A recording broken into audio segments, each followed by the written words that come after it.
Bergabunglah bersama kami, kursus 3A, ASI, ASA, ASU. 3A, yes.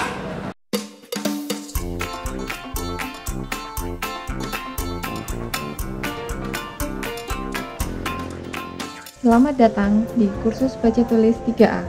Kita tahu bahwa setiap anak mempunyai kemampuan, kebutuhan, dan karakter yang berbeda-beda. Ada anak yang lebih cepat menangkap pelajaran, ada yang lebih lambat, ada yang bersemangat, ada yang tidak. Selama ini, kita mengenal sistem belajar yang umum, yaitu dalam bentuk klasikal. Sistem ini memiliki keterbatasan karena kurang dapat memenuhi kebutuhan masing-masing anak secara optimal. Untuk mengatasi hal tersebut di atas, kursus baca tulis 3A memberikan program belajar dan bimbingan membaca dan menulis huruf dan angka secara perseorangan, sesuai dengan kemampuan, karakter, dan gaya belajar masing-masing anak. Kursus baca tulis 3A menggunakan bahan pelajaran berupa lembar kerja yang disusun secara efektif dan sistematis, serta terus-menerus direvisi dan dikembangkan materinya mencakup pelajaran dari anak umur 3 sampai 7 tahun.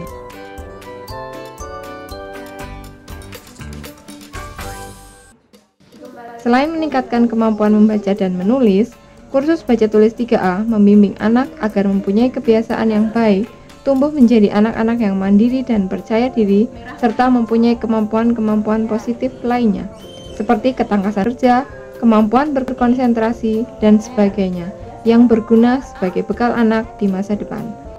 Sistem yang diterapkan di kursus baca tulis 3A, pemilik kursus atau franchisee merupakan pembimbing utama sekaligus pengelola kursus.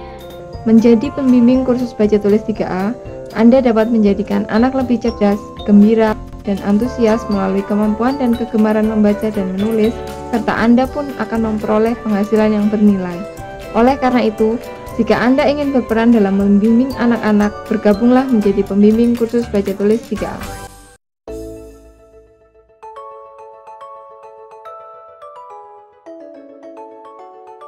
Bapak Ibu, salah satu pertanyaan yang sering diajukan adalah kalau kita memberikan pelajaran membaca menulis pada anak, sebetulnya pada usia berapa idealnya itu dilakukan?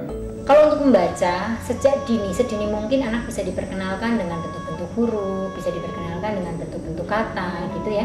Itu tidak ada yang membahayakan buat anak.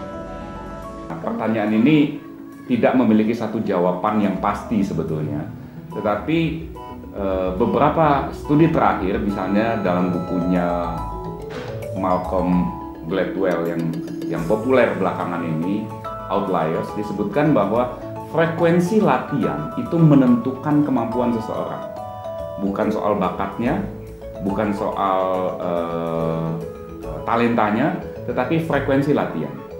Jadi kalau kita memakai cara berpikir ini, Gladwell mengatakan bahwa orang yang bisa memberikan kesempatan anak-anaknya melatih dalam masa kecil sampai remaja 10.000 jam, itu membekali anaknya dengan satu kemampuan standar yang bersifat levelnya itu, kemampuan itu internasional. Kemudian untuk sisi menulis sebenarnya juga bisa dikenalkan sedikit mungkin, tapi bukan langsung anak dikasih pensil kemudian harus suruh menulis, enggak. Ada tahapan-tahapan untuk anak sebenarnya belajar menulis, seperti halnya sebenarnya anak memegang piring, memegang sendok, kemudian belajar makan sendiri, belajar menalikan sepatunya, itu sebenarnya dalam rangka dia juga untuk persiapan menulis. Jadi yang penting sebetulnya dalam usia dini, kalau anak itu punya keinginan yang besar, kalau metodenya tepat, maka dalam usia yang lebih dini mungkin itu akan jauh lebih bagus untuk bisa anak-anak kita mengembangkan kemampuannya, menyerap pengetahuan dengan cara-cara yang menyenangkan, tetapi mendapatkan manfaat-manfaat terbaik bagi pengembangan diri mereka ke depan. Kan namanya yang disebut kecerdasan ganda atau multiple intelligence, itu tidak hanya sekedar menguasai aspek verbal bahasa, seperti misalnya aspek pengetahuan tentang bahasa, pengetahuan tentang matematika, tapi juga dipotensikan untuk mengembangkan otak kanannya. Dalam hal ini keterampilan motorik yang bisa diperoleh dalam kegiatan bermain, yang kalau dalam bahasanya Howard Gardner itu disebut bodily kinesthetic intelligence, ataupun juga mungkin kemampuan-kemampuan yang lain seperti menggambar yang disebut spatial intelligence, ataupun juga menyanyi yang disebut musical intelligence. Jadi boleh dikatakan sebetulnya tidak ada satu jawaban definitif mengenai kapan usianya. Tetapi kalau itu dia bisa dibikin menyenangi angka, menyenangi huruf, bermain dan sebagainya, dalam usia-usia yang dini dia menyenanginya, tidak dipaksa, tidak berada pada tekanan-tekanan, maka itu akan sangat baik. Kalau di kursus baca tulis kita memulai umur 3 tahun ya, dimana umur 3 tahun sebenarnya perkembangan seluruhnya ya, baik kognitif, baik motorik semuanya sudah bisa mengikuti yang kita minta ya, modul-modul gitu ya, seperti menarik garis, kemudian diminta untuk mengidentifikasi kata gitu ya.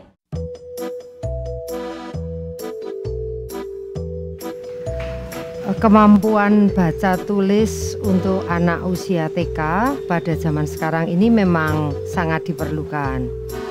Karena pada saat anak itu akan mulai memasuki sekolah dasar, maka kemampuan baca tulis itu merupakan salah satu tuntutan yang sudah harus dikuasai oleh anak.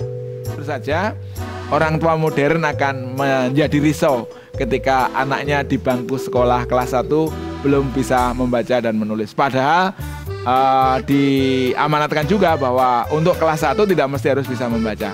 Tapi alangkah baiknya kalau anak-anak yang sudah masuk kelas 1 itu sudah bisa lancar. Ya, kan membaca itu kan jendela pengetahuan ya, di mana pintu-pintu pengetahuan, pintu-pintu informasi terbuka lebar ketika anak mampu membaca dan memahami isi bacaan dengan baik. Jadi seperti pepatah mengatakan bahwa kau bisa melanglang buana kemanapun yang kau inginkan melalui membaca. Dan ini sebenarnya satu poin yang sangat penting, entah itu karena tuntutan sekolah maupun bukan, itu sebenarnya membaca dan menulis itu sesuatu yang memang mutlak harus dimiliki sebagai keterampilan hidup oleh seorang anak.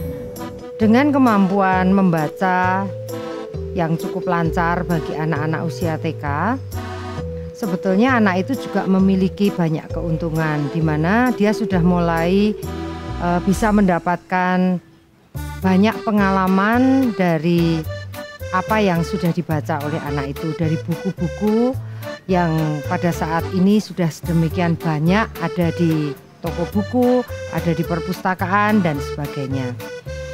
Juga dengan kemampuan membaca tulis yang sudah dikuasai oleh seorang anak, otomatis wawasan yang dimiliki oleh anak usia TK itu akan lebih luas dibandingkan bila anak itu masih belum mampu atau belum menguasai baca tulis dengan baik. Bapak Ibu, kita menyadari sepenuhnya bahwa dalam proses belajar anak, peran orang tua itu bukan penting, vital. Artinya peran orang tua itu sebenarnya tidak bisa tergantikan. Kalau kita bicara tentang orang tua adalah guru yang pertama karena ketika anak lahir di dunia, yang pertama kali bertemu dengan anak adalah orang tua. Jadi mau tidak mau, orang tua suka tidak suka, dia adalah guru yang pertama buat anak. Yang kita lakukan, yang penting kita sarankan, orang tua memberikan waktu untuk proses-proses belajar anak ini, dan orang tua memikirkan cara-cara yang tepat untuk itu. Sebagian besar waktu anak ada bersama dengan orang tua. Kami pembimbing di kursus 3A sifatnya ada membantu orang tua di dalam mendampingi anak bertumbuh, di dalam mendampingi anak belajar supaya anak menjadi manusia-manusia yang nantinya bisa mencapai cita-citanya, bisa meraih masa depannya sesuai dengan yang dicita-citakan. Pada kenyataannya, karena kesibukan yang dialami oleh orang tua, di mana mungkin ayah ibu sama-sama bekerja, sebagian dari orang tua merasa tidak mampu untuk mengajari anak sampai pada tahap dia menguasai baca tulis dengan baik. Dengan alasan karena ketiadaan atau keterbatasan waktu yang ada, alasan-alasan yang lain karena ketika pulang dari bekerja, baik ayah maupun ibu sudah dalam kondisi capek, sehingga mereka tidak telaten lagi untuk mengajari baca tulis bagi anak mereka sendiri. Kalau anak dibiarkan misalnya tidak ada stimulasi, tidak ada rangsangan untuk belajar membaca menulis, anggap aja anak kita itu misalnya sama sekali tidak pernah diperkenalkan, dia juga tidak akan pernah mencapai pada keterampilan tersebut. Makanya, supaya keterampilan itu bisa terasa dengan baik, supaya bisa menjadi bekal, supaya bisa menjadi kemampuan ya bagi anak, dia harus diajarkan oleh orang dewasa secara tepat. Ada juga di mana orang tua tertentu merasa kalau anaknya diajari sendiri, mereka kurang taat, kurang nurut, sehingga lebih baik bahwa anak itu diajar oleh orang lain yang dianggap lebih mampu, atau kursus-kursus yang memang menangani tentang kemampuan membaca dan menulis.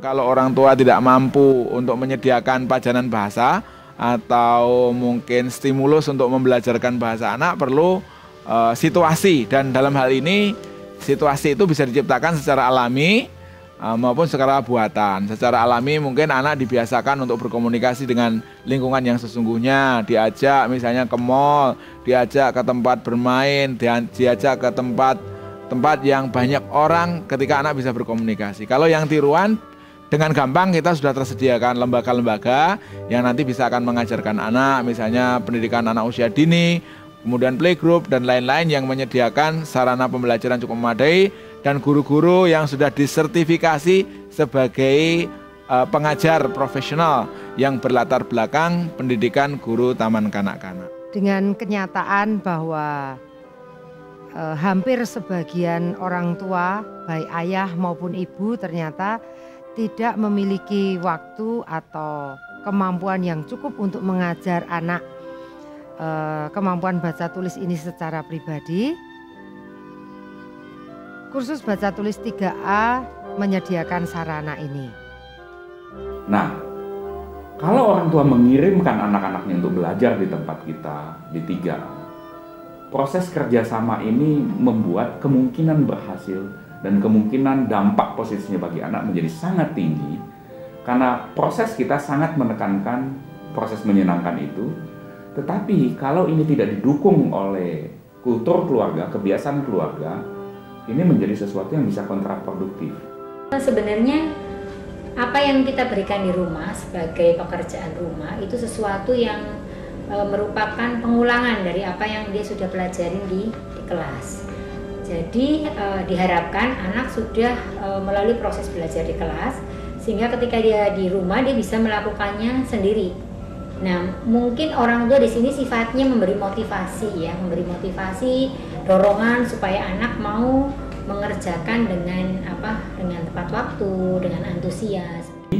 Kita menghargai dan kita yakin sekali anak-anak yang dititipkan untuk belajar di 3A akan mendapat pelajaran-pelajaran yang menyenangkan. Dan karena itu kita juga sangat berharap supaya orang-orang tua yang menitipkan anak-anaknya untuk belajar dengan proses metodologi yang kita kembangkan, itu juga tidak dengan sendirinya menganggap bahwa itu semua tugas dan tanggung jawabnya selesai. Karena bagaimanapun kita melihat bahwa tugas mendidik anak itu pertama-tama dan terutama ada di tangan orang tua. Kita menjadi sarana pendukung untuk memastikan peran orang tua itu terselenggara.